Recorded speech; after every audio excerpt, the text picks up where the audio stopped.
കൊടുങ്ങല്ലൂരിൽ നിന്ന് ദേവിയെ പാടി ആവാഹിച്ച് ഉടവാളിൽ കാപ്പുകെട്ടി കുടിയിരുത്തുന്നതോടെയാണ് തോറ്റമ്പാട്ട് ആരംഭിക്കുന്നത്. കണ്ണകി ദേവിയുടെ കഥയാണ് ഇതിൻ്റെ ഇതിവൃത്തം. ഓരോ ദിവസം പറയുന്ന കഥാഭാഗവും ക്ഷേത്ര ചടങ്ങുകളും തമ്മിൽ പരസ്പരം ബന്ധപ്പെട്ടിരിക്കുന്നു. രാവിലെ 7 മണിക്ക് തന്നെ തോറ്റമ്പാട്ട് ആരംഭിക്കും. ദേവിക്ക് മുന്നിൽ പാട്ട് പാടാനുള്ള അധികാരം ഒരു കുടുംബത്തിൻ്റെ മാത്രം അവകാശമാണ്. ഈ ക്ഷേത്രത്തിൽ പാടിക്കൊണ്ടിരുന്നത് എൻ്റെ അച്ഛനാണ്, ഗോവിന്ദനാശൻ.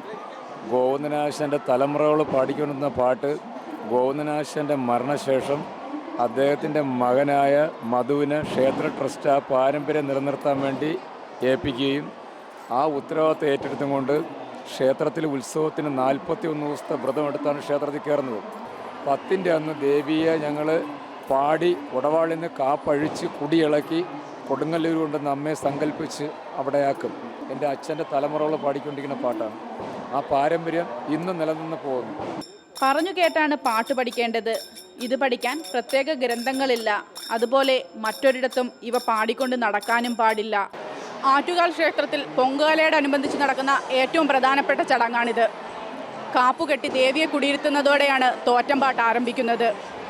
ഓരോ ദിവസം പാടുന്ന കഥയും ക്ഷേത്ര ചടങ്ങുകളും തമ്മിൽ ബന്ധപ്പെട്ടിരിക്കുന്നു. തോറ്റമ്പാട്ട് പുരയ്ക്ക് മുന്നിൽ നിന്നും വിഷ്വൽ ജേർണലിസ്റ്റ് ആദർശ് AS-നൊപ്പം Chinchu I Babu, TV Now.